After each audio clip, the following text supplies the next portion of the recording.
ಜೈ ಬಬಸ್ವಾಮಿ. ಹಿಮಾಲಯದ ಸಮರ್ಪಣಾ ಯೋಗ ಭಾಗ 1, ಸಂಚಿಕೆ 58, ಪುಟ ಸಂಖ್ಯೆ 338.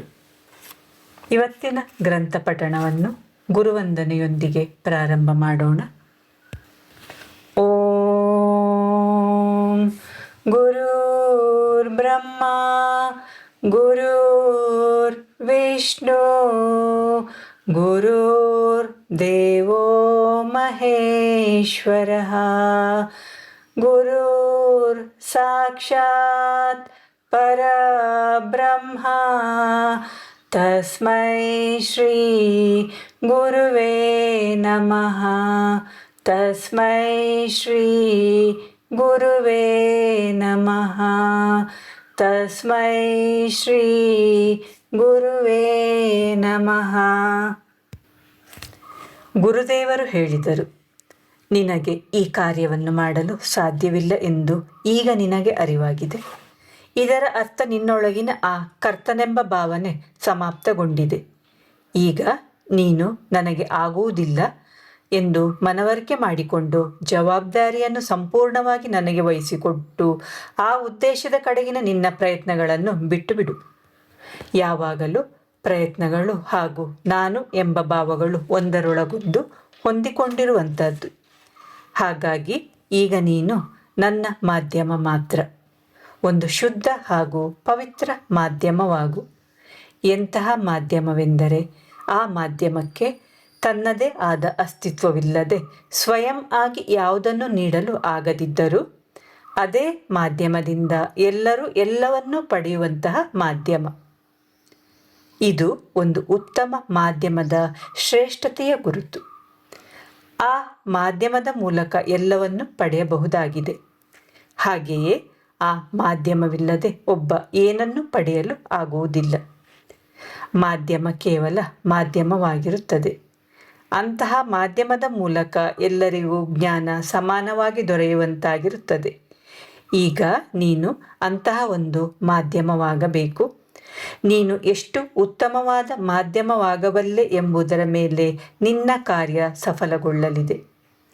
ಏಕೆಂದರೆ ಗುರುಶಕ್ತಿಗಳೆಲ್ಲ ನಿನ್ನನ್ನು ಮಾಧ್ಯಮದ ರೂಪದಲ್ಲಿ ಉಪಯೋಗಿಸಿಕೊಳ್ಳಲಾರಂಭಿಸಿದ್ದಾರೆ.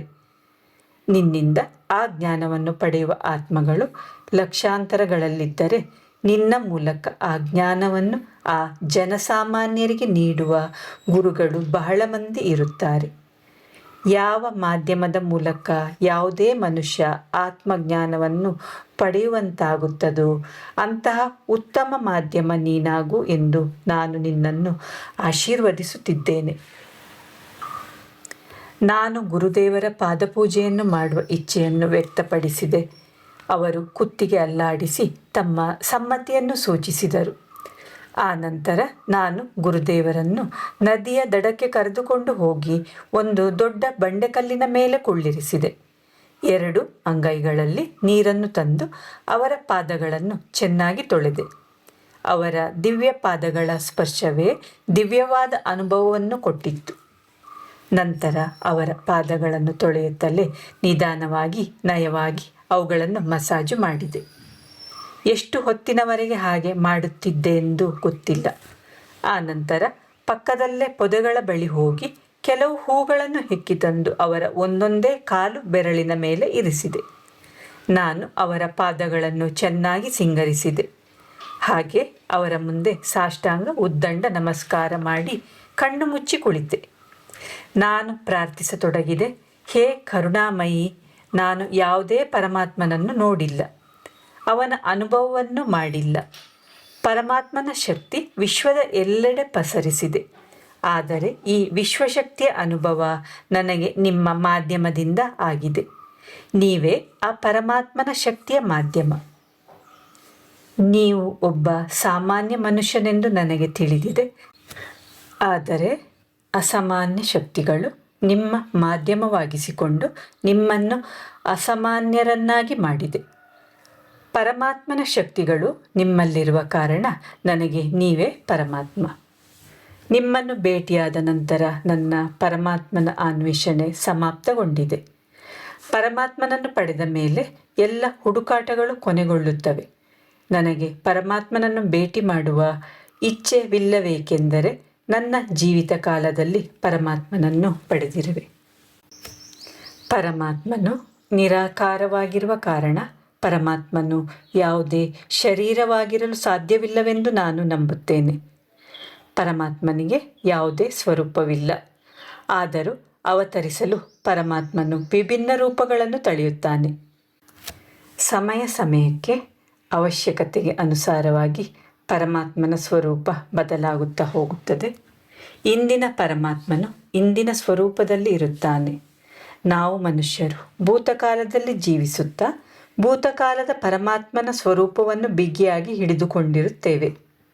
ಜೀವನದಲ್ಲಿ ಎಂದು ಇಂದಿನ ಪರಮಾತ್ಮನ ಸ್ವರೂಪವನ್ನು ಹುಡುಕಲು ಹೋಗುವುದಿಲ್ಲ. ಇಂದಿನ ಪರಮಾತ್ಮನ ಸ್ವರೂಪವು ಇಂದಿನಂತೆ ಇರುತ್ತದೆ. ಆದ್ದರಿಂದ ಆ ಸ್ವರೂಪವು ವರ್ತಮಾನ ಕಾಲಕ್ಕೆ ಅನುಸಾರವಾಗಿದ್ದು ಅವನು ವರ್ತಮಾನ ಕಾಲಕ್ಕೆ ಅನ್ವಯಿಸುವ ಪರಮಾತ್ಮನಾಗಿರುತ್ತಾನೆ. ನಿಮ್ಮ ಸನ್ನಿಧಿಯಲ್ಲಿ ನನ್ನ ಪರಮಾತ್ಮನ ಅನ್ವೇಷಣೆಯು ಮುಗಿದಿದೆ.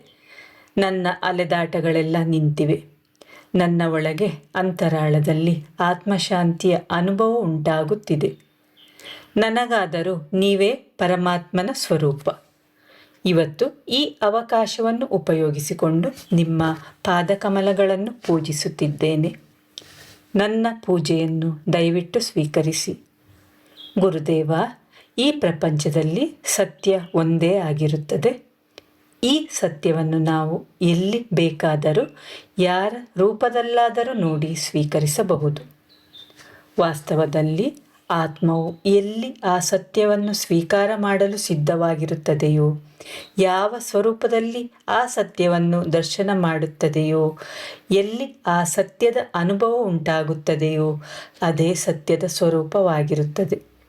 ಈ ಸತ್ಯ ದರ್ಶನವನ್ನು ಸಾಧ್ಯ ಮಾಡಿಕೊಟ್ಟ ಶರೀರವೆಂಬ ಮಾಧ್ಯಮವೂ ಸತ್ಯವಾಗಿರುತ್ತದೆ.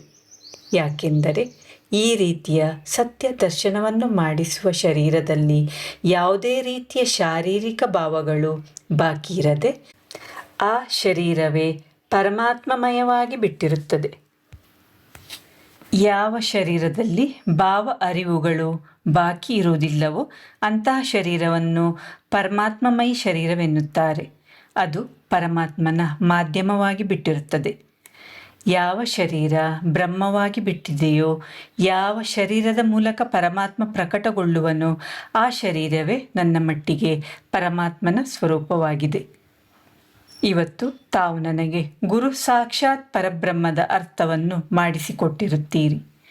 ಈ ಪೃಥ್ವಿಯಲ್ಲಿ ಒಂದು ವೇಳೆ ಸಾಕ್ಷಾತ್ ಪರಬ್ರಹ್ಮ ಯಾರಾದರೂ ಇದ್ದರೆ ಅದು ಗುರುವೇ ಆಗಿರುತ್ತಾನೆ. ಒಬ್ಬ ಅಂತಹ ಗುರುವನ್ನು ಸಂಪಾದಿಸಿದಾಗ ಅವನ ಪರಮಾತ್ಮನ ಅನ್ವೇಷಣೆ ಸಮಾಪ್ತಗೊಳ್ಳುತ್ತದೆ. ಇವತ್ತು ನಾನು ಈ ನನ್ನ ಪರಮಾತ್ಮನಿಗೆ ತಲೆಬಾಗುತ್ತಿದ್ದೇನೆ. ಒಬ್ಬ ಪರಮಾತ್ಮನನ್ನು ಒಂದು ವ್ಯಕ್ತಿಯಲ್ಲಿ ಕಂಡರೆ ಇನ್ನೊಬ್ಬ ಪರಮಾತ್ಮನನ್ನು ಮತ್ತೊಬ್ಬ ವ್ಯಕ್ತಿಯಲ್ಲಿ ಕಾಣಬಹುದು.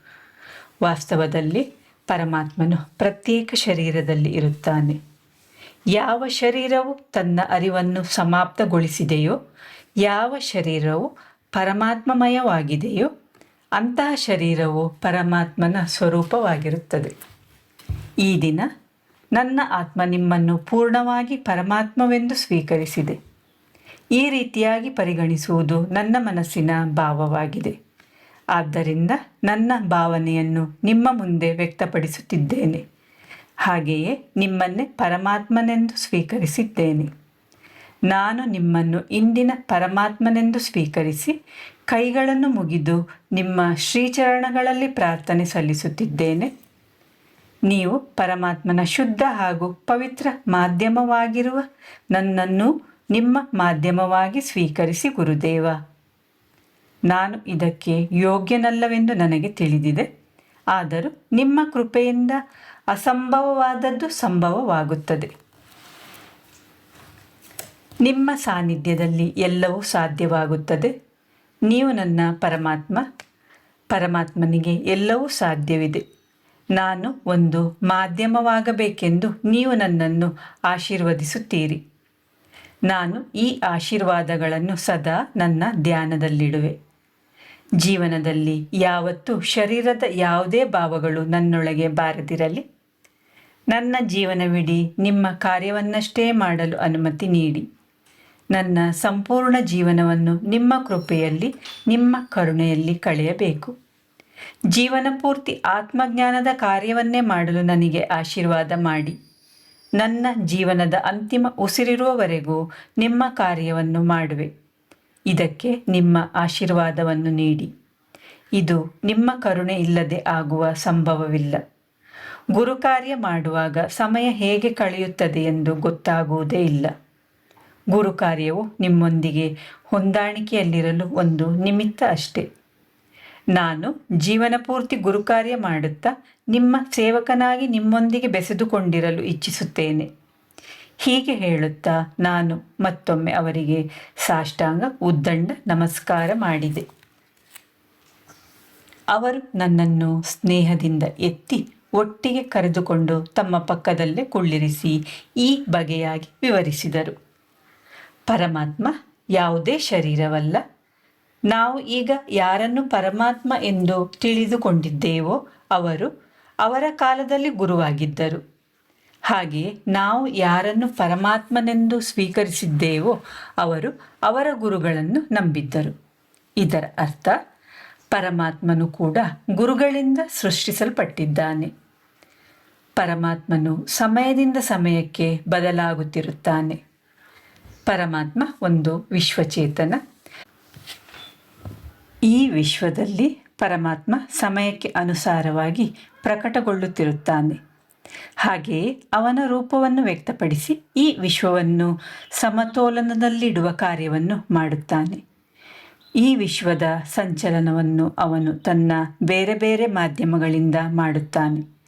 ಯಾವ ಶರೀರವು ನಾನು ಎಂಬ ಭಾವದಿಂದ ಸಮಾಪ್ತಗೊಳ್ಳುತ್ತದೆಯೋ ಅದು ಪರಮಾತ್ಮನ ಮಾಧ್ಯಮವಾಗುತ್ತದೆ. ಯಾವ ಕ್ಷಣದಲ್ಲಿ ಶರೀರವು ನಾನು ಎಂಬ ಅಹಂಕಾರವನ್ನು ಸಮಾಪ್ತಗೊಳಿಸಿತೆಂಬುದು ಬೇರೆ ವಿಷಯ. ಪ್ರತಿ ಮನುಷ್ಯನಿಗೆ ಪರಮಾತ್ಮನ ಮಾಧ್ಯಮವಾಗಲು ಸಂಪೂರ್ಣ ಅವಕಾಶವಿದೆ. ಯಾವ ಮನುಷ್ಯ ಎಷ್ಟು ಸಮಯ ನಾನು ಎಂಬ ಅಹಂಕಾರದಿಂದ ಹಾಗೂ ನಾನು ಎಂಬ ತಿಳುವಳಿಕೆಯ ಅವಸ್ಥೆಯಿಂದ ದೂರವಿರುತ್ತಾನೋ ಅಷ್ಟು ಸಮಯ ಅವನು ಪರಮಾತ್ಮನ ಮಾಧ್ಯಮವಾಗಿರುತ್ತಾನೆ.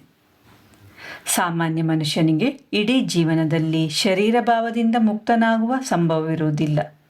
ಆದರೆ ಕೆಲವು ಕ್ಷಣಗಳವರೆಗಾದರೂ ಹಾಗಿರಲು ಏಕೆ ಆಗುವುದಿಲ್ಲ? ಕನಿಷ್ಠ ಪಕ್ಷ ಎಲ್ಲಾದರೂ ಒಮ್ಮೆ ಮನುಷ್ಯನು ತನ್ನ ಶರೀರ ಭಾವದಿಂದ ಮುಕ್ತನಾಗುತ್ತಾನೆ. ಹಾಗಾದಾಗ ಅಂತಹ ಆ ಕ್ಷಣದಲ್ಲಿ ಅವನು ಪರಮಾತ್ಮನ ಮಾಧ್ಯಮವಾಗುತ್ತಾನೆ. ಗುರುವಿಗಾಗಿ ಕಾರ್ಯ ಮಾಡುವುದೆಂದರೆ ಆತ್ಮದಿಂದ ಒಪ್ಪಿಕೊಂಡ ಕಾರ್ಯವನ್ನು ಮಾಡುವುದು ಎಂದರ್ಥ. ಅದು ಗುರುಕಾರ್ಯ. ಅಂತಹ ಕಾರ್ಯವನ್ನು ಮಾಡುವಾಗ ಒಬ್ಬ ನಾನು ಎಂಬ ಭಾವದಿಂದ ಮುಕ್ತನಾಗುತ್ತಾನೆ. ಒಂದು ಕಾರ್ಯವನ್ನು ಮಾಡುವಾಗ ನಾನು ಈ ಕಾರ್ಯವನ್ನು ಮಾಡಿದ್ದೇನೆ ಎಂಬ ಅಹಂಕಾರದಿಂದ ಕಳಚಿಕೊಳ್ಳುವುದೇ ಗುರುಕಾರ್ಯ. ಶರೀರ ಭಾವವನ್ನು ಮರೆತು ಪರಮಾತ್ಮನ ಮಾಧ್ಯಮವಾಗಲು ಗುರುಕಾರ್ಯವು ಒಂದು ಸಾಧನವಾಗಿದೆ. ಆಧ್ಯಾತ್ಮಿಕ ಪ್ರಗತಿ ಹೊಂದಲು ಮನುಷ್ಯ ಗುರುಕಾರ್ಯವನ್ನು ಈ ಕಾರಣಕ್ಕಾಗಿಯೇ ಆಯ್ಕೆ ಮಾಡಿಕೊಳ್ಳುತ್ತಾನೆ. ವಾಸ್ತವದಲ್ಲಿ ಗುರುವಿನ ಪೂರ್ಣ ಲಕ್ಷ್ಯವು ಗುರುಕಾರ್ಯದ ಮೇಲೆ ಹಾಗೂ ಆ ಕಾರ್ಯದಲ್ಲಿ ತೊಡಗಿಸಿಕೊಂಡ ವ್ಯಕ್ತಿಯ ಮೇಲೆ ಇರುತ್ತದೆ. ಗುರು ಅಂತಹ ಸಾಧಕನನ್ನು ಹಿಂಬಾಲಿಸುತ್ತಿರುತ್ತಾನೆ. ಗುರುವಿನೊಂದಿಗೆ ಬಹಳ ಸುಲಭವಾಗಿ ಕೂಡಿಕೊಳ್ಳಲು ಇರುವ ಮಾರ್ಗವೇ ಗುರುಕಾರ್ಯ. ಒಬ್ಬ ತನ್ನ ಜೀವನವಿಡೀ ಗುರುಕಾರ್ಯ ಮಾಡುತ್ತಲೇ ಇದ್ದರೆ ಗುರುಕಾರ್ಯ ಮಾಡುವುದು ಅವನ ಸ್ವಭಾವವಾಗಿ ಬಿಡುತ್ತದೆ. ಒಬ್ಬ ಆ ಸ್ಥಿತಿಯನ್ನು ಪಡೆದಾಗ ಆ ಶರೀರ ಪರಮಾತ್ಮನ ಮಾಧ್ಯಮವಾಗುತ್ತದೆ. ಶರೀರವು ತನ್ನ ಇರುವಿಕೆಯನ್ನು ಸ್ಪರ್ಶೇಂದ್ರಿಯದ ಮೂಲಕ ನೆನಪಿಸುತ್ತಲೇ ಇರುತ್ತದೆ. ಅದನ್ನು ನಿಯಂತ್ರಿಸಲು ಹಾಗೂ ಶರೀರದ ಬೋಧವನ್ನು ಕಡೆಗಣಿಸಲು ಬಹಳ ಕಷ್ಟವಾಗುತ್ತದೆ. ಆದರೆ ಸತತ ಅಭ್ಯಾಸದಿಂದ ಇದು ಸಾಧ್ಯವಿದೆ. ನೀನು ನನ್ನ ಹಾಗೆ ಶರೀರದ ಅರಿವಿಂದ ಸಂಪೂರ್ಣ ಮುಕ್ತನಾಗಿ ಉಳಿದ ಜೀವನವನ್ನು ಈ ರೀತಿಯಾಗಿ ಕಳೆಯಬಹುದು. ಇದೆಲ್ಲವೂ ಆಗುವುದರಲ್ಲಿದೆ. ಆದರೆ ಇದು ಆಗುವುದಕ್ಕೆ ಸಮಯವಿನ್ನೂ ಬಾಕಿ ಇದೆ. ಪರಮಾತ್ಮನಿಗೂ ಒಂದು ನಿಶ್ಚಿತ ಯೋಜನೆ ಇರುತ್ತದೆ. ಅವನು ಆ ನಿಶ್ಚಿತ ಕ್ಷಣಕ್ಕಿಂತ ಮುಂಚಿತವಾಗಿ ಏನನ್ನೂ ನೀಡುವುದಿಲ್ಲ. ಆ ಕ್ಷಣಕ್ಕಾಗಿ ಕಾಯುತ್ತಿರು. ನಿನ್ನನ್ನು ಭೇಟಿಯಾಗಿ ನಾನು ಪ್ರಸನ್ನಗೊಂಡಿರುವೆ. ನಿನ್ನ ಮಾಧ್ಯಮದ ಮೂಲಕ ಆಗಲಿರುವ ಕಾರ್ಯವನ್ನು ನಾನು ಮುಂಗಾಣುತ್ತಿದ್ದೇನೆ. ಇಂಥ ಒಂದು ಮಹಾನ್ ಕಾರ್ಯಕ್ಕೆ ನಾನು ಯೋಗದಾನ ಮಾಡುವ ಅವಕಾಶ ಸಿಕ್ಕಿದ್ದಕ್ಕಾಗಿ ಧನ್ಯನಾಗಿದ್ದೇನೆ. ಈಗ ನನ್ನ ಜೀವನದ ಉದ್ದೇಶ ಸಮಾಪ್ತಗೊಂಡಿದೆ. ಜೈ ಬಾಬಾ ಸ್ವಾಮಿ. ಇವತ್ತಿನ ಗ್ರಂಥ ಪಠಣವನ್ನು ಮುಕ್ತಾಯಗೊಳಿಸುತ್ತಿದ್ದೇನೆ. ಶಾಂತಿ ಪಾಠ. ಓಂ ದ್ಯೋ ಶಾಂತಿ ಅಂತರಿಕ್ಷ ಗುಂ ಶಾಂತಿ ಪೃಥ್ವಿ ಶಾಂತಿ ಆಪಃ ಶಾಂತಿ ಔಷಧಯಃ ಶಾಂತಿ ವನಸ್ಪತಯಃ ಶಾಂತಿ ವಿಶ್ವೇ ದೇವಃ ಶಾಂತಿ ಬ್ರಹ್ಮ ಶಾಂತಿ ಸರ್ವಗಂ ಶಾಂತಿ ಶಾಂತಿರೇವ ಶಾಂತಿ ಸಾ ಮಾಂ ಶಾಂತಿರೇಧಿ. ಓಂ ಶಾಂತಿ ಶಾಂತಿ ಶಾಂತಿ.